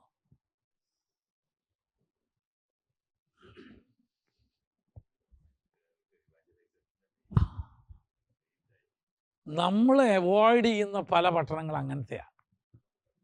എങ്ങനത്തെ? സമൂഹം പുറന്തള്ളിയവർ അധിവസിക്കുന്ന, നമ്മൾ ഒരിക്കലും അവരുടെ അടുക്കിലേക്ക് പോകാൻ താല്പര്യപ്പെടുന്നില്ല. ഇനി നിങ്ങളൊരു ഭാഗം നോക്കിയോ, കർത്താവ് ചില കാര്യങ്ങളൊക്കെ പറയുന്നത് മനഃപൂർവ്വം ഒരു ശമര്യക്കാരനെ കൊണ്ടുവരുന്നുണ്ട്. കാരണം താൻ അവരെ അക്സെപ്റ്റ് ചെയ്യുന്നുള്ളത് തെളിവാണ്. കർത്താവ് മനഃപൂർവ്വം ശമര്യ പട്ടണത്തിലേക്ക് പോവുക. എന്താ, വേറെ എങ്ങും വെള്ളം കുടിക്കാൻ സ്ഥലമില്ലാണ്ടാണോ മൂപ്പർ അവിടെ തന്നെ പോയി അവരോട് ചോദിച്ചേ? 2, വഴി പോകയിലോ ഒരു ശമര്യക്കാരൻ അവനെ കണ്ടിട്ട് അവനോട് ദയ തോന്നി തൻ്റെ എണ്ണയും തൻ്റെ വീഞ്ഞും തൻ്റെ വാഹനമൃഗവും മനഃപൂർവ്വമാണ് ഒരു ശമര്യക്കാരനെ കൊണ്ടുവരുന്നത്. അപ്പോസ്തല പ്രവൃത്തിയിലും നിങ്ങൾ നോക്കിയോ, സമാരിറ്റൻ പെന്തക്കോസ്ത് എന്ന് പറഞ്ഞൊരു പെന്തക്കോസ്ത് ഉണ്ട്. ശമര്യരുടെ ഇടയിൽ ദൈവം പരിശുദ്ധാത്മാവിനെ എന്ത് ചെയ്യുന്നുണ്ട്, പകരുന്നുണ്ട്. പെന്തക്കോസ്ത് നാളിൽ മർക്കോസിൻ്റെ മാളികമുറിയിൽ 1, രണ്ടാമത്തത് ശമര്യക്കാരുടെ ഇടയിൽ ദൈവം പകർന്നതാണ്. 3-മത്തത് എഫെസോസില് യോഹന്നാന്റെ ശിഷ്യന്മാരുടെ മേൽ ദൈവം പകർന്നതാണ്. അങ്ങനെ വ്യത്യസ്തമായ 4-മത്തത് ജാതികളുടെ മേൽ പകരുന്നത് പ്രവൃത്തി 10. മനഃപൂർവ്വമാ കർത്താവ് അല്ലെങ്കിൽ സുവിശേഷകൻ ഈ 4 ഗ്രൂപ്പിനെയും കൊണ്ടുവന്നത്. ഈ 4 ഗ്രൂപ്പിന്റെ മേലും ദൈവം ഒരേപോലെ ആത്മാവിനെ പകരുന്നതും. യഹൂദന്മാരായ അവരുടെ മേൽ വേറെ രീതി, ജാതികളുടെ മേൽ വേറൊരു രീതി, ശമര്യക്കാരുടെ ഇടയിൽ വേറൊരു രീതി, യോഹന്നാന്റെ ശിഷ്യന്മാരായിരുന്നവരുടെ മേൽ വേറെ അല്ലല്ല. ഗോഡ് ഡിഡ്, ദൈവം മനഃപൂർവ്വമായിട്ടാണ് എല്ലാവരുടെ മേലും ഒരുപോലെ. എന്തിനാ? ദൈവത്തിൻ്റെ പദ്ധതി അങ്ങനെയാണെന്ന് കാണിക്കാൻ വേണ്ടിയാണ്. അപ്പോൾ ആ ഭാഗത്തുനിന്ന് നമുക്ക് ആദ്യം പഠിക്കാനുള്ളൊരു പാഠം, ദൈവം ആരെയും ദൈവപ്രവൃത്തിയിൽ നിന്ന് ഒഴിവാക്കിയിട്ടില്ലെന്നുള്ളതാണ്. ആരെയും താൻ മനഃപൂർവ്വം പോവുക അവിടെ. ഏതാ? ആ ശമര്യയുടെയും ഗലീലയുടെയും ഇടയ്ക്കുള്ള പട്ടണം. എന്തിനാ കർത്താവ് അവിടെ പോയി കാണുക? അത് കുഷ്ഠരോഗികൾ മാത്രം അധിവസിക്കുന്ന ഒരു പട്ടണമാണ്. കാരണം അവിടെ വേറെ ആർക്കും പാർക്കാൻ പറ്റത്തില്ല. കാരണം ഒരു കുഷ്ഠരോഗിയിൽ നിന്ന് എത്ര ദൂരം വരെ കൽപ്പിക്കണമെന്ന് പ്രമാണമുണ്ട്. അതുകൊണ്ട് സാധാരണ അവരൊരു കോളനിയായിട്ട് പാർക്കത്തേ ഉള്ളൂ.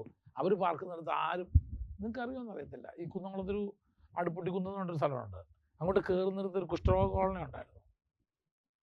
ഇപ്പോൾ അവിടെ ഇല്ല, ആളുകളെല്ലാം പോയി. അവർ മാത്രം താമസിച്ചിരുന്ന ഒരു കോളനിയാണ്.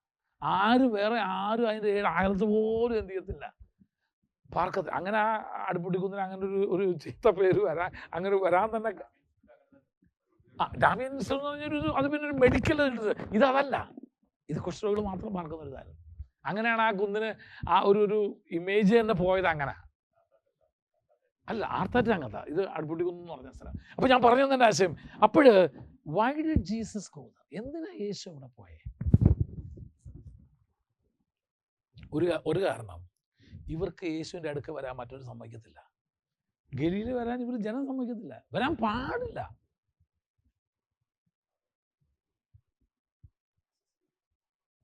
കാരണം അവർക്ക് വരാൻ പറ്റില്ല. സമൂഹം വിലക്ക് കൽപ്പിച്ചിരിക്കുക. ഇത്രയെങ്കിലും അകലെ അവർ നിന്നോണം എന്നുള്ള നിയമമാണ്. അപ്പം ഇവിടെ നമുക്ക് മനസ്സിലാക്കാൻ പറ്റുന്ന ഒരു വലിയ കാര്യം എന്നാണെന്ന് അറിയാമോ?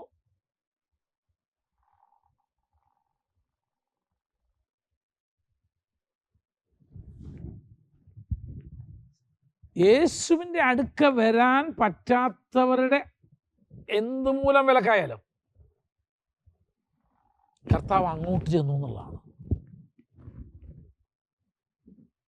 കാരണം യേശുവിൻ്റെ അടുക്ക വരാൻ ഇവർക്ക് സമൂഹം ഇവരെ എന്ത് ചെയ്യത്തില്ല, അനുവദിക്കത്തില്ല. അപ്പോൾ കർത്താവ് അങ്ങോട്ട് ചെല്ലുക. വേറെ സന്ദർഭം നിങ്ങൾക്ക് ഓർമ്മയുണ്ടോ? എന്താ കർത്താവ് ബെഥസ്ദ കുളക്കടവിലോട്ട് പോയേ? അവിടെ കിടക്കുന്ന ആർക്ക് യേശുവിൻ്റെ അടുക്ക് വരാൻ എത്തത്തില്ല, പറ്റില്ല. അവിടെ കിടക്കുന്ന രോഗികളെ നമ്മൾ കണ്ടിട്ടുണ്ട്, പക്ഷാഘാത രോഗികൾ, അങ്ങനത്തെ അവർക്ക് ആർക്ക് യേശുവിൻ്റെ അടുക്ക് വരാൻ പറ്റത്തില്ല. ഇവിടാണ് നമ്മൾ കർത്താവിൻ്റെ ജീവിതത്തിൽ നിന്ന് ഒരു വലിയ കാര്യം പഠിക്കേണ്ടത്. Gospel is for all. സുവിശേഷം എല്ലാവർക്കും വേണ്ടിയുള്ളതാണ്. എൻ്റെ ഭാഷയെ പറഞ്ഞാൽ അവർക്ക് നമ്മുടെ അടുക്ക് വരാൻ പറ്റിയില്ലെങ്കിൽ നമ്മൾ അങ്ങോട്ട് പോകണം. True disciple. ഇത് നമ്മുടെ മെത്തേഡ് എന്തോ വരുവീൻ അനുഗ്രഹം പ്രാപിൻ എന്നുള്ളതാണ്. കർത്താവിൻ്റെ മെത്തേഡ് എന്തോ പോകുവീൻ നിങ്ങളെ അയക്കുന്നു എന്നുള്ളതാണ്. എല്ലാ കൺവെൻഷൻ നോട്ടീസ് എടുത്ത് നോക്കിയോ, വരുവീൻ അനുഗ്രഹം പ്രാപിൻ. കർത്താവ് എന്ത് പറയുന്നേ? പോകുവീൻ, ചെന്നായ്ക്കളുടെ നടുവിൻ കുഞ്ഞാടുകളെ പോലും ഞാൻ നിങ്ങളെ അയക്കുന്നു. പോകുവീൻ, ഗോ ഗോ ഗോ. ഇതാ ഗോസ്പൽ ഷുഡ് നോട്ട്. സുവിശേഷം ഒരിക്കലും ആർക്കും നിഷേധിക്കപ്പെടാൻ പാടില്ല. ആർക്കും. നമ്മുടെ അടുക്ക് വരാൻ പറ്റാത്തവനാണെങ്കിൽ എന്ത് ചെയ്യണം? നമ്മൾ അങ്ങോട്ട് പോകും. ശരി, അടുത്ത വാക്യങ്ങൾ വായിച്ചോ. ലൂക്കോസിന്റെ ബാക്കി വാക്യങ്ങൾ വായിക്കേ. ശമര്യയുടെയും ഗലീല ഒരു ഗ്രാമത്തിലേക്ക് അവൻ ചെല്ലുമ്പോൾ കുഷ്ഠരോഗികളായ 10 പുരുഷന്മാർ. ഞാൻ ഈ ഭാഗം എല്ലാം വായിച്ചപ്പോൾ എന്നെ നിങ്ങൾ ചിന്തിക്കുന്നോന്ന് അറിയത്തില്ല, എവിടൊക്കെ ഞാൻ വായിച്ചപ്പോഴും ഈ കുഷ്ഠരോഗികളെ കുറിച്ച് പറഞ്ഞിടത്തെല്ലാം പുരുഷന്മാരെ മാത്രമേ കാണാറുള്ളൂ. എന്താ അങ്ങനെ? നായമാൻ്റെ കുഷ്ഠരോഗം പുരുഷനാ. യേശുവിൻ്റെ അടുക്ക് വന്ന സകല കുഷ്ഠരോഗികളും പുരുഷന്മാരാണ്. ഇവിടെ കാണുന്നതും 10 കുഷ്ഠരോഗി, സ്ത്രീയോ പുരുഷനെന്ന് പറയുന്നത്. പക്ഷെ ന്യായമായിട്ട് പുരുഷന്മാരായിരിക്കാനേ സാധ്യതയുള്ളൂ. എന്തുകൊണ്ടായത്? മിരിയാം കുഷ്ഠരോഗി ആയിണ്ട്. അതാണ് ഒരു എക്സെപ്ഷനുള്ളത്. പക്ഷെ ബാക്കി കാണുന്ന എല്ലാം പുരുഷന്മാരാ. എന്തുകൊണ്ടായിരിക്കും അത്?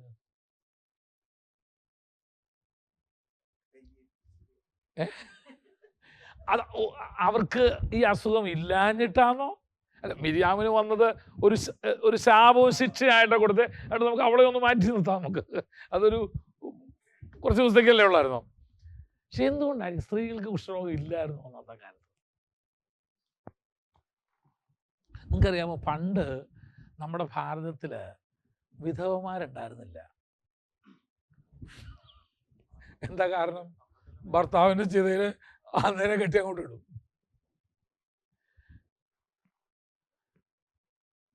ഞാൻ ആഫ്രിക്കയിലെ ഒരു ഗ്രാമത്തിൽ ചെന്നപ്പോൾ ആ ഗ്രാമത്തിൽ ഒറ്റ വികലാംഗ കുഞ്ഞുങ്ങളില്ല. എൻ്റെ കാര്യം എന്താണെന്നറിയാമോ? വികലാംഗനാണെന്ന് ജനിക്കുമ്പോഴേ അറിഞ്ഞ അന്നേരം കൊല്ലും.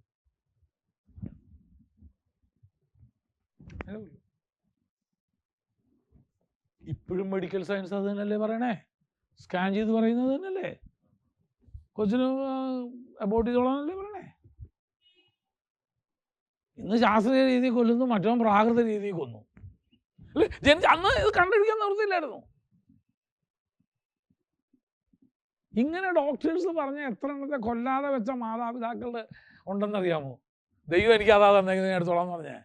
പക്ഷെ ജനിച്ച ഒന്നും വികലാംഗരായിട്ടും അല്ല കേട്ടോ. അതാണ് ഏറ്റവും വലിയ അത്ഭുതം. എൻ്റെ വിഷയം അതല്ല.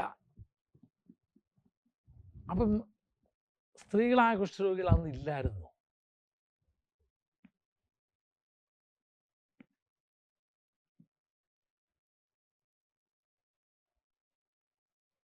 എന്തുകൊണ്ട് ഈ പുരുഷന്മാരുടെ കാര്യം മാത്രം പറഞ്ഞേക്കുന്നു? എന്തുകൊണ്ട് അവർ മാത്രം സൗഖ്യം പ്രാപിക്കാൻ കർത്താവിൻ്റെ അടുക്ക് വരുന്നു? ഞാനൊരു കാര്യം പറഞ്ഞുതരാം. വേദോസലൊന്നുമില്ല, പക്ഷെ അന്നത്തെ സാമൂഹ്യ സ്ഥിതി പഠിച്ചത് സ്ത്രീ എപ്പോഴും വീട്ടിൽ ഒതുങ്ങിക്കിടന്നതാണ്. പുരുഷനായിരുന്നു പുറത്തിറങ്ങിപ്പോയി കാര്യങ്ങൾ മുഴുവൻ എന്ത് ചെയ്തിരുന്നത്, നടത്തിയിരുന്നത്. അതുകൊണ്ട് ഒരു പുരുഷന് കുഷ്ഠരോഗം വരിക എന്ന് പറഞ്ഞു കഴിഞ്ഞാൽ that family is broken.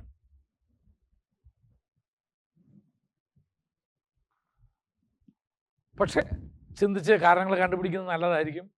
എൻ്റെ വിഷയം അതല്ല. പോവാം, അടുത്തതിലേക്ക് വരാം. അടുത്ത വാക്യം ഞാൻ വേഴ്സ് ബൈ വേഴ്സ് എങ്ങനെയാണ് എടുക്കുന്നത്. അപ്പോൾ ഓരോ വാക്യം എടുത്തിട്ടും നമ്മൾ ചോദിക്കണം കുറേ ചോദ്യങ്ങൾ. ഇതെന്താ ഇങ്ങനെ? ഇതെന്താ ഇങ്ങനെ? അടുത്തത് സ്ത്രീകളില്ല, 10 പുരുഷന്മാര്. ഈ 10 പുരുഷന്മാരില് ശ്രദ്ധിച്ചോ, ഈ 2 ഗ്രാമത്തിന്റെ ഇടയിലുള്ള സ്ഥലമാണുള്ളത്. ഈ ഗ്രൂപ്പിനകത്ത്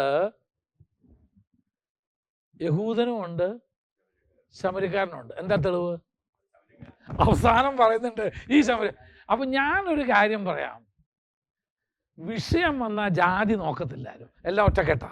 നമ്മൾ കണ്ടില്ലേ, പ്രളയം കണ്ടപ്പോൾ കണ്ടില്ലേ, നമ്മള് അവിടെ ജാതി ഇല്ലായിരുന്നു, ഒന്നുമില്ലായിരുന്നു. നിപ്പോ വന്നപ്പോൾ കണ്ടില്ലേ, ഇവിടെ ഒന്നുമില്ലായിരുന്നു. അപ്പൊ ഒരു common issue will unite people. ഒരു പൊതു വിഷയം വന്നാൽ ആള് യോജിക്കും. അവിടെ ജാതിയും നോക്കത്തില്ല, മതവും നോക്കത്തില്ല. വാസ്തവത്തിൽ യഹൂദനും ശമരനും നേരിട്ട് കണ്ടാൽ കടിച്ചു തിന്നുന്ന ടൈപ്പാ. അപ്പൊ അതിന്റെ ഗ്രൂപ്പിൽ ആരെയും കൂടെ ഉൾപ്പെടുത്തിയിട്ടുണ്ട്. യഹൂദൻ ഒരു ശമര്യക്കാരനെയും കൂടെ അവന്റെ കൂട്ടത്തിൽ കൂടിയിട്ടുണ്ട്. ഞാൻ ചോദിക്കട്ടെ, അത്രയെങ്കിലും ഒരു സ്നേഹം നമുക്ക് ദൈവമൊക്കെ കാണിച്ചൂടെ? ഏതാ കുഷ്ഠരോഗികൾ തമ്മിലുള്ള ഇല്ല, ആ ഒരു കൂട്ടായ്മയെങ്കിലും നമുക്ക് നമ്മുടെ വിശ്വാസം പറയുന്ന, നമ്മുടെ വിശ്വാസത്തെ സ്വീകരിച്ച, നമ്മുടെ ദൈവത്തെ ആരാധിക്കുന്ന, നമ്മുടെ വിശ്വാസത്തിലേക്ക് കടന്നു വന്ന ഒരു വ്യക്തിയോട് കാണിക്കാൻ പറ്റുന്നില്ലെങ്കിൽ എൻ്റെ മനസ്സിൻ്റെ കുഷ്ഠമാണ് ഭയങ്കരം. നമുക്കൊക്കെ ശരീര തൊലിപ്പുറത്ത് കുഷ്ഠമില്ലെന്നേ ഉള്ളൂ, നമ്മുടെയൊക്കെ അകത്ത് ഭയങ്കര കുഷ്ഠം. ഞാൻ ആ ഭാഗം വായിച്ചപ്പോൾ എന്നെ വളരെ ചിന്തിപ്പിച്ചൊരു കാര്യമാണ്. ബദ്ധശത്രുക്കളായിരിക്കുന്ന 2 ഗ്രൂപ്പാണ് ഇപ്പം, യഹൂദനും ശമരിയും.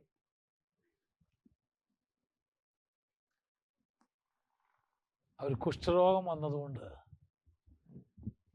they were united. അതിൽ നിന്നൊരു വലിയ പാഠം നമുക്ക് പഠിക്കാനുണ്ട്. എന്താ നമുക്ക് തമ്മിൽ കൈ കൊടുക്കാൻ പറ്റാത്ത വിഷയം? എന്താ നമുക്ക് ചിലരെ അംഗീകരിക്കാൻ കഴിയാത്തതിന്റെ കാരണം?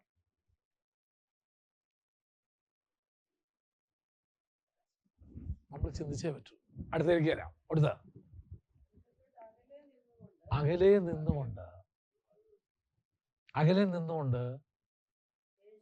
എന്താ കാരണം? യേശുവിൻ്റെ അടുത്ത് അവൻ യഹൂദനാന്ന് മാത്രമല്ല, അവന് കുഷ്ഠരോഗമില്ല. അപ്പൊ കുഷ്ഠരോഗിയായ ദ അൺവേർതിനെസ്, ഈ കുഷ്ഠരോഗികൾക്കറിയാം അവരുടെ അയോഗ്യത എന്താന്ന്. എന്നിട്ട് അകലെ നിന്നുകൊണ്ട് അവർ നിലവിളിക്കുക, യേശു നായക, ഞങ്ങളോട് കരുണയുണ്ടാകണമേ. അപ്പൊ എൻ്റെ ഭാഷയെ പറഞ്ഞാല് ഇവർക്ക് ഇവരുടെ പ്രശ്നങ്ങൾക്ക് പരിഹാരകൻ യേശുവാന്ന് അറിയാം, പക്ഷെ അടുക്കാൻ നിവൃത്തിയില്ല.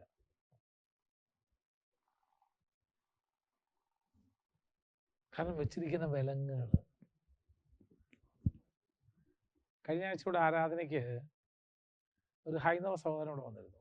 ഒന്നല്ല പലരുണ്ടായിരുന്നു, അതിലൊരു സഹോദരൻ ഉണ്ടായിരുന്നു. ആ സഹോദരൻ ഒരു സത്യാന്വേഷണം എങ്ങനെ അന്വേഷിച്ച് നടക്കുക. അപ്പൊ അതിന് മുമ്പിലത്തെ വെള്ളിയാഴ്ച പ്രാർത്ഥനയ്ക്ക് വന്ന ഒരാളുടെ കൂട്ടുകാരനായി വരും. അപ്പൊ അന്ന് അവന്റെ ആ വെള്ളിയാഴ്ചയിൽ വന്ന് സംബന്ധിച്ചത് മൂലം അദ്ദേഹത്തിനുണ്ടായ അനുഭവം ഇവൻ ചെന്ന് ഇവനോട് പറഞ്ഞു. വന്നൊരു പേര് പ്രവീൺ എന്നാ. ചെന്ന് പറഞ്ഞു, അവനെ ആരാധനയ്ക്ക് വിളിച്ചുകൊണ്ട് വന്നേക്കുക.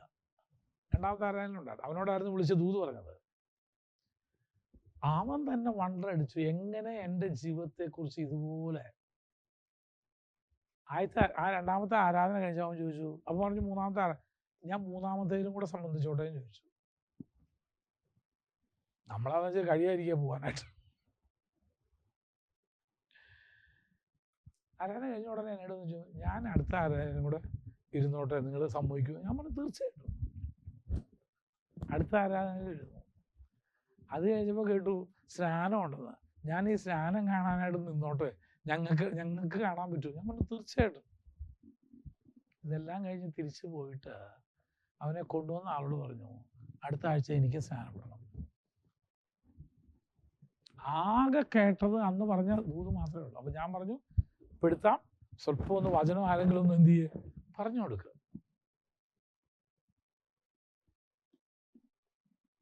അതിന് മുമ്പ് ഒരു ആരാധനയ്ക്ക് ഇവിടെ വന്നിട്ടുണ്ട്. ഒരു പൂജാരിയായിരുന്നു അയാള്. അയാള് ക്ഷേത്രത്തിലെ പൂജാരിയാണ്.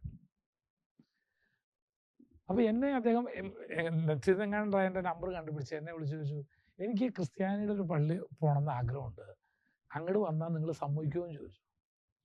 ഞാൻ പറഞ്ഞു പിന്നെ ധൈര്യമായിട്ട് പോരാൻ പറഞ്ഞു. അല്ല അതിന് വേറെ എന്തെങ്കിലും വല്ല പ്രോട്ടോകോൾസ് ഞാൻ ചെയ്യേണ്ടത് വല്ലതും? ഞാൻ ഒന്നുമില്ല, വരാം. അല്ല എനിക്ക് മുമ്പ് ഒരു അനുഭവം ഉണ്ടായിട്ടുണ്ട്, അതുകൊണ്ട് പേടിയാണ് എനിക്ക് ക്രിസ്ത്യാനികളുടെ പള്ളിയിൽ പോകാൻ പറഞ്ഞു. അപ്പൊ ഞാൻ വിചാരിച്ചെന്നെ പുള്ളി മുമ്പെങ്ങാണ്ട് ഈ ലൂർദ് പള്ളി സന്ദർശിക്കാൻ പോയത്രേ. അപ്പൊ എല്ലാം കണ്ടാണ് ക്ഷീണിച്ചപ്പോൾ ഇരിക്കാൻ തോന്നി. അവിടെ കുമ്പസാര കൂടിനകത്ത് കയറിയിരുന്നു പുള്ളിക്ക് അറിയില്ലല്ലോ അത് കുമ്പസാര കൂടാന്ന്. എടുത്ത് വലിച്ചിട്ട് അടിച്ച പുള്ളിനാളുകൾ. പുള്ളിക്ക് കുമ്പസാര കൂടാന്ന് അറിയില്ലല്ലോ. പുള്ളി ക്ഷീണിച്ചപ്പോ അതിനകത്ത് കയറി. ഞാനിത് കേട്ട് കുറെ ചിരിച്ചു.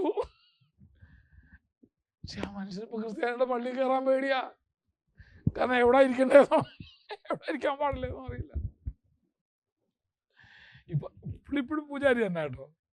പക്ഷെ പുള്ളി എവിടെ പോകുന്നതിന് മുമ്പും എന്നെ വിളിച്ച് പ്രാർത്ഥിപ്പിച്ചിട്ട് പോകുള്ളൂ. പുള്ളി കുറേ നാള് ഏറ്റുമാനൂർ അമ്പലത്തിലായിരുന്നു പൂജ ചെയ്യാനായിട്ട് പോയത്. അപ്പൊ പുള്ളി തിരിച്ചു കഴിഞ്ഞ് വരുമ്പോൾ കുറച്ച് പ്രസാദം ഇതൊക്കെ കൊണ്ടുവന്നു. അപ്പം പറഞ്ഞ് അച്ഛന് ഞാൻ കുറച്ച് പ്രസാദം കൊണ്ടുവന്നു. ഞാൻ പറഞ്ഞു, പുള്ളിക്ക് ബുദ്ധിമുട്ടില്ലാത്ത രീതിയിൽ ഞാൻ പറഞ്ഞു, എന്തായാലും ഇപ്പൊ നീ അത് കൊണ്ടുവരാൻ വേണ്ടി നീ ഇങ്ങോട്ട് വരണ്ട, ഞാൻ പിന്നെ നിന്നോട് കാര്യങ്ങളൊക്കെ. പിന്നെ കുറച്ച് നാൾ കഴിഞ്ഞ് പുള്ളി ചോദിച്ചു, അതെന്താ അച്ഛൻ അങ്ങനെ പറഞ്ഞു? അപ്പൊ ഞാൻ വളരെ വ്യക്തമായിട്ട് ലളിതമായിട്ട് അദ്ദേഹത്തിന് കാര്യങ്ങൾ മനസ്സിലാക്കി കൊടുത്തു. എന്നിട്ട് ഈ കഴിഞ്ഞ ദിവസം എന്നെ വിളിച്ച് പറഞ്ഞു, അച്ഛൻ എൻ്റെ കല്യാണം ഇതുവരെ നടക്കണില്ല, അച്ഛനൊന്ന് പ്രാർത്ഥിച്ചോളാം എൻ്റെ കല്യാണം നടക്കാനായിട്ട്. ഈ പുള്ളി അനേകയുടെ ദോഷം തീറാൻ വേണ്ടി പൂജ ചെയ്യുന്ന ആളാട്ടോ. MBA കാരനാണ്, അല്ലാതെ വിവരമില്ലാത്തവനല്ല. അപ്പൊ ഞാൻ ചോദിച്ചു, നിങ്ങൾ പുള്ളി പറഞ്ഞു, ഒരു പൂജ കഴിഞ്ഞാൽ, ഒരു അമ്പലത്തിലൊരു പൂജ ഇത് കഴിഞ്ഞ് കഴിഞ്ഞാൽ എനിക്ക് നല്ല വരുമാനമുണ്ട്. പക്ഷെ ഞാനിത് തുടരാൻ ആഗ്രഹിക്കണം. എൻ്റെ മനസാക്ഷിയെ പോലും വഞ്ചിച്ചിട്ട് എനിക്ക് പലതും ചെയ്യേണ്ടി വരുന്നു. അതുകൊണ്ട് എനിക്കൊരു ജോലി കിട്ടാൻ വേണ്ടി അച്ഛൻ്റെ സ്ഥാപനത്തിലായാലും ഒരു ജോലി തന്നാൽ മതി എന്ന് പറഞ്ഞു. ഞാൻ പറഞ്ഞു, MBA കാർക്ക് പറ്റിയ ജോലിയൊന്നും ഇവിടെ ഇല്ല, എങ്കിലും ഞാൻ നോക്കാം, പ്രാർത്ഥിക്കാൻ. അപ്പം ഞാൻ പറഞ്ഞതിൻ്റെ ആശയം എന്നാണെന്നറിയാമോ? വിലക്കുകളാണ് പലർക്കും എന്ത് ചെയ്യാൻ പറ്റാത്തത്, യേശുവിൻ്റെ അടുക്ക് വരാൻ പറ്റാത്തത്. അവർക്ക് അറിയില്ല ഞങ്ങൾക്ക് യേശുവിൻ്റെ അടുക്ക് വരാൻ പറ്റുമോ. അപ്പം നമ്മൾ ഈ കുഷ്ഠരോഗികൾക്ക് യേശു സൗഖ്യമാക്കുന്നു, പക്ഷെ അവർക്ക് അവിടെ വിട്ടുകൊണ്ട് പോകാൻ നിവൃത്തിയില്ലല്ലോ. അവർക്ക് അവിടെ വിട്ടുകൊണ്ട് വരാൻ നിവൃത്തിയില്ല. അപ്പൊ പിന്നെ ഒറ്റ നിവൃത്തിയുള്ളൂ, എന്തുവാ? യേശു അങ്ങോട്ട് ചെന്നേ പറ്റൂ. അതാ കർത്താവ് അവിടെ പോയെ. വായിച്ചോനി വന്ന് പറയും. അവരിപ്പോ യേശുവിനെ കുറിച്ച് അറിഞ്ഞിട്ടുള്ള കാര്യങ്ങളൊക്കെ അവിടെ പറയുന്നേ. എന്ത് പറയുന്നത്? യേശുവേ നായക. നോക്കിക്കേ, വളരെ റയറായിട്ട് യേശുവിനെ നായക എന്ന് വിളിച്ച ഒറ്റ മനുഷ്യർ വേറെ ബൈബിളിൽ കാണുന്നില്ല. പിന്നെ എബ്രായ ലേഖനത്തിൽ അവിശ്വാസത്തിന്റെ നായകൻ എന്നുള്ള ആ പദം ഉപയോഗിക്കണം, മലയാളത്തിൽ പറഞ്ഞ. ഇവിടെ നിങ്ങൾ ശ്രദ്ധിച്ചേ, അവര് യേശുവിനെ അവരുടെ നായകനായിട്ടാണ് എന്ത് ചെയ്തിരിക്കുന്നത്? അംഗീകരിച്ചിരിക്കുന്നത്. അല്ലെ വേറെ എന്തെല്ലാം വിളിക്കായിരുന്നു? ബാക്കിയെല്ലാം എന്തെല്ലാം വിളിച്ചിട്ടുണ്ട് യേശുവിനെ. ബാക്കിയെല്ലാ ആളുകള് എന്തെല്ലാം വിളിച്ചിട്ടുണ്ട്. ആ നായക എന്നുള്ള പദത്തിന് വേറൊരു അർത്ഥം, the one who can give us hope and one who can lead us. ഞങ്ങളുടെ ജീവിതത്തിന് ഒരു തുടക്കമിടാൻ, ഞങ്ങളുടെ ജീവിതത്തിന് ഒരു തുടക്കം തരാനായിട്ട് കഴിവുള്ളവനെ എന്നാണ് ആ വാക്കിൻ്റെ അർത്ഥം. അതിന് ഗ്രീക്ക് പദം നിങ്ങൾ പഠിച്ചു കഴിഞ്ഞാൽ, ആരാ നായകൻ? തുടക്കക്കാരനാണ്. ആരാ നിങ്ങളുടെ നേതാവ്? കേട്ട് ചോദിച്ചിട്ടില്ല. ആരാ? The one who can give us hope. ഞങ്ങളുടെ ജീവിതത്തിനൊരു തുടക്കം കുറിക്കാൻ. ആ ഗ്രീക്ക് പദത്തിൽ നിങ്ങൾ ആ വാക്കിന്റെ അർത്ഥം പഠിക്കണം. He's the author. നായകൻ എന്നുള്ള വാക്കിന്റെ അർത്ഥം തുടക്കക്കാരൻ. ഞങ്ങളുടെ ജീവിതത്തെ പുനരാരംഭിക്കുവാൻ, ഞങ്ങളുടെ ജീവിതത്തിന് ഒരു തുടക്കമിടാൻ കഴിവുള്ളവനേ. How deep that. അത് എത്ര ആഴമായൊരു വിളിയാണെന്നറിയാമോ?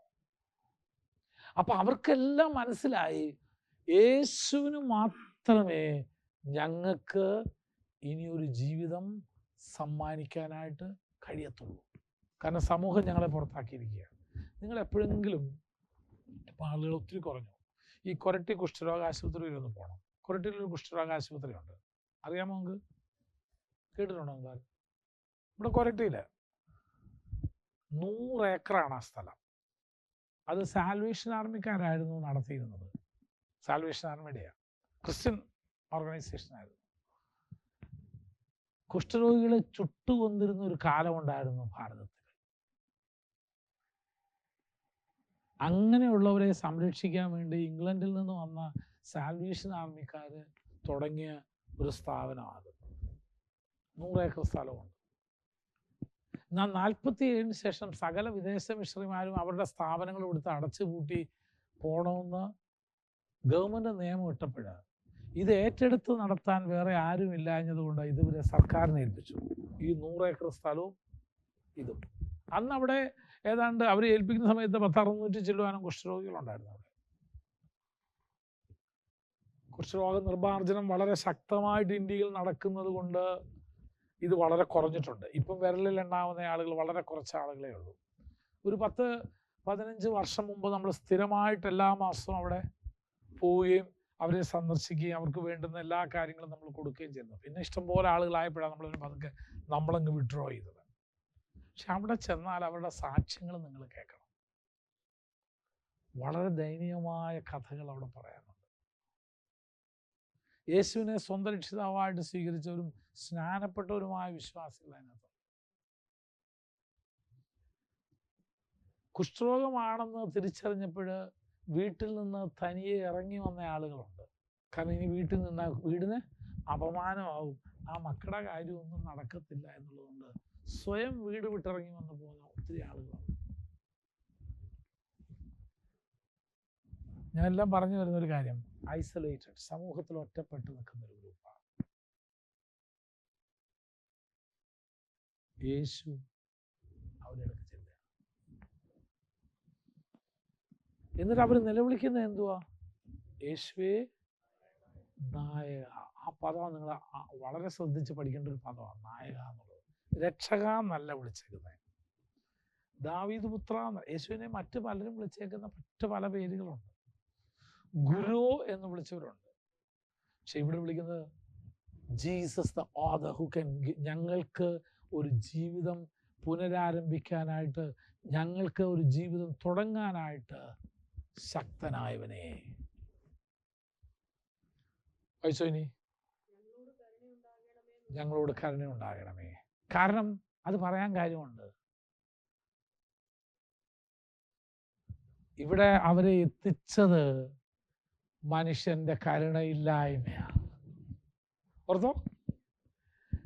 ഞങ്ങളെ ഇവിടെ എത്തിച്ചത് മനുഷ്യന്റെ കരുണയില്ലായ്മയാണ്. ഞാനൊരു കാര്യം ചോദിച്ചോട്ടെ, നമ്മുടെ കരുണയില്ലാത്ത ഒരു വാക്കോ ഒരു പ്രവൃത്തിയോ ആരെയെങ്കിലും ഒറ്റപ്പെടുത്തിയിട്ടുണ്ടോ?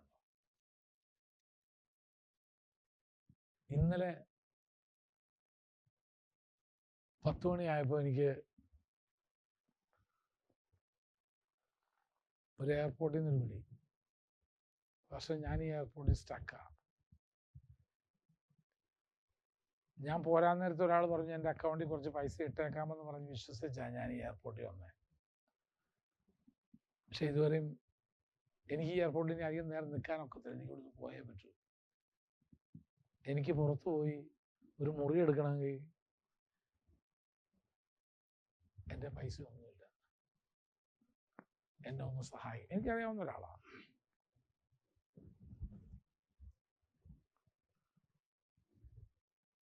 അദ്ദേഹം വിശ്വസിച്ച് പോയി ഇവിടുന്ന്. ഇയാള് പൈസ ഇടും എന്നുള്ള വിശ്വാസത്തിലാണ് പോകുന്നത്. പക്ഷെ ഫ്ലൈറ്റ് ഇറങ്ങി ബാഗ് എടുത്ത് ഇനി അവിടെ അധികം നേരം നിൽക്കാനൊക്കത്തില്ല, ഇനി പോയേ പറ്റൂ. ഞാൻ ചോദിച്ചു, ഇപ്പം അത്യാവശ്യം എത്ര രൂപ വേണം നിങ്ങൾക്ക്? ടാക്സി എടുത്ത് ഹോട്ടലിൽ പോയി ഒരു രാത്രി കഴിഞ്ഞ് രാവിലെ എൻ്റെ കാര്യങ്ങൾ സാധിക്കണമെങ്കിൽ 10,000 രൂപയെങ്കിലും എനിക്കുണ്ടെങ്കിൽ പറ്റത്തുള്ളൂ. ഞാൻ പറഞ്ഞു ഗൂഗിൾ പേ ഉണ്ടോ എന്ന് ചോദിച്ചു, കൊണ്ട് പൈസ ഇട്ട് കൊടുത്തു. ചെയ്തില്ലായിരുന്നു എന്ന് വിചാരിക്കും.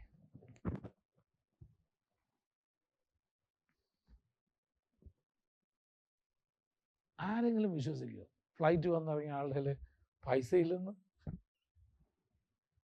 ആരെങ്കിലും വിശ്വസിക്കും?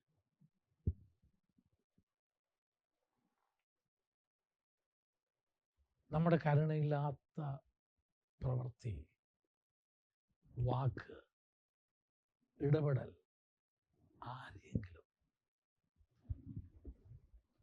അറിയപ്പെടാത്ത, പേര് പോലും വിളിക്കപ്പെടാത്ത സ്ഥാനത്ത് കൊണ്ടെത്തിച്ചിട്ടുണ്ടോ? യേശുവിനോട് പറയാം, ഞങ്ങളോട് കരുണ കാണിക്കണമേ, കാരണം ഞങ്ങൾ കരുണ നിഷേധിക്കപ്പെട്ടവരുടെ ബലിയാടുകളാണ്. ഞങ്ങൾ കരുണ നിഷേധിക്കപ്പെട്ടവരുടെ ബലിയാടുകളാണ്. നമ്മുടെ സമൂഹത്തിൽ എത്ര ഉണ്ടെന്നറിയാം. വായിച്ച് അവസാനിപ്പിച്ചോ?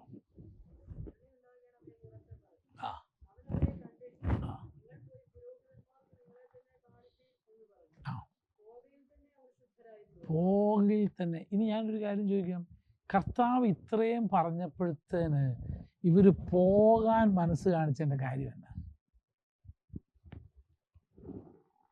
പറഞ്ഞതുപോലെ സംഭവിക്കുമെന്നറിയാം. അപ്പം നമ്മളെക്കാൾ കൂടുതൽ വിശ്വാസം നമ്മൾ എഴുതിത്തള്ളിയിട്ടിരിക്കുന്ന പലർക്കും ഉണ്ട്.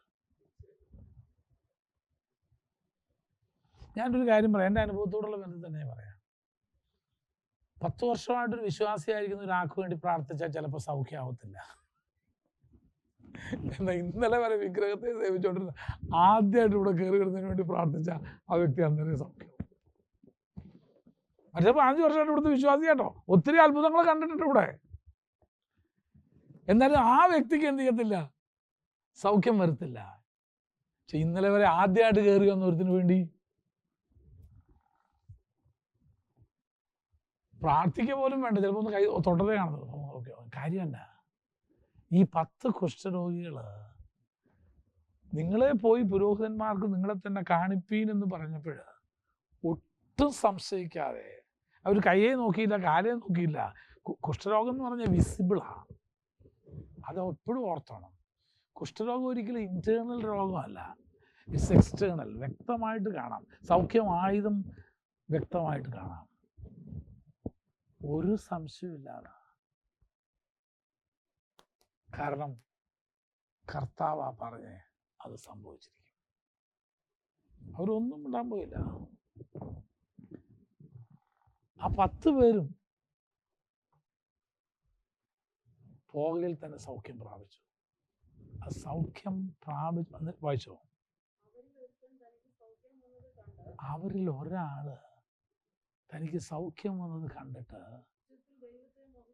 ഉച്ചത്തിൽ ദൈവത്തെ ശ്രദ്ധിച്ചാട്ടെ. അവിടെ 2 വാക്കുകൾ ഉച്ചത്തിൽ എന്ന് പറഞ്ഞിട്ടുണ്ട്. ഒരുത്തരത്ത് ഉറക്കെ എന്നും പറയുന്നുണ്ട്, ഒരുത്തരത്ത് ഉച്ചത്തിൽ എന്നും പറയുന്നത്. ഉറക്കെ എന്ന് പറയുന്നത് എപ്പോഴായിരുന്നു എന്നറിയാമോ?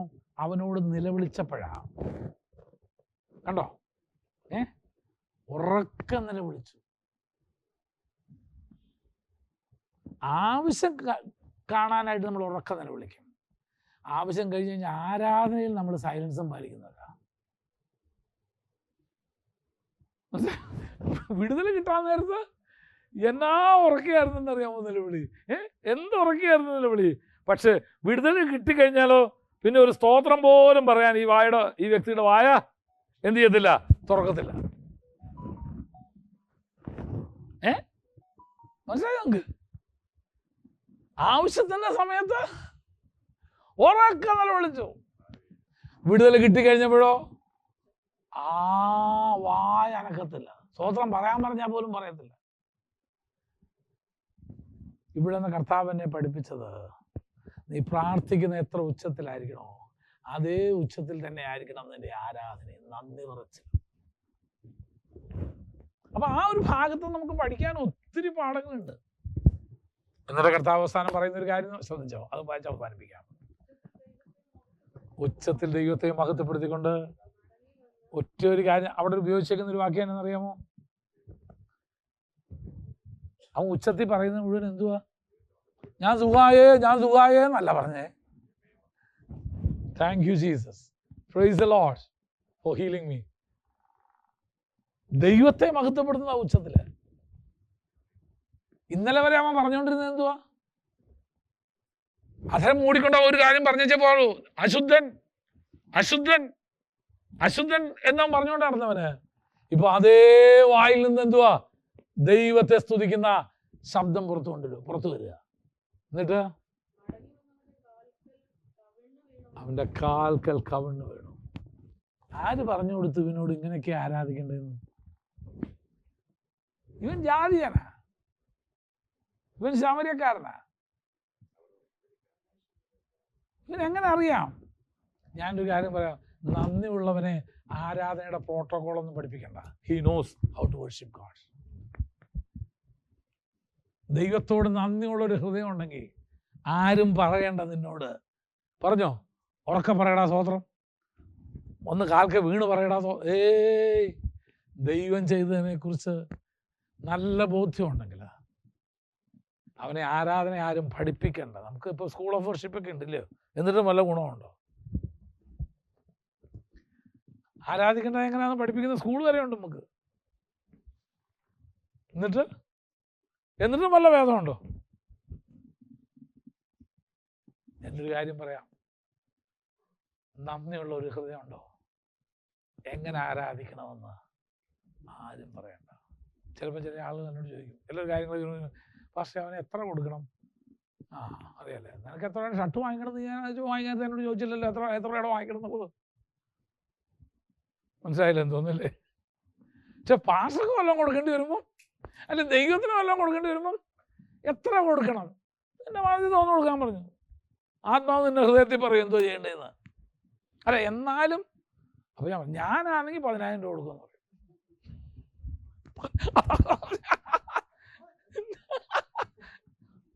ഓ അത്രയോ? പിന്നെന്തിനാ എന്നോട് ചോദിച്ചേ? ഇന്ന് രാവിലെ ഉണ്ടായൊരു സംഭവം ഇത്. ബാക്കി എല്ലാത്തിനും എന്താ കൊടുക്കണം എന്ന് അറിയാട്ടോ. എത്ര കിലോ ഇറച്ചി വാങ്ങിക്കണം എന്നറിയാം. ബാക്കി എല്ലാം ഈ മൂപ്പർക്ക് അറിയാം. കർത്താവിന് കൊടുക്കണം എന്ന് പറയുമ്പോൾ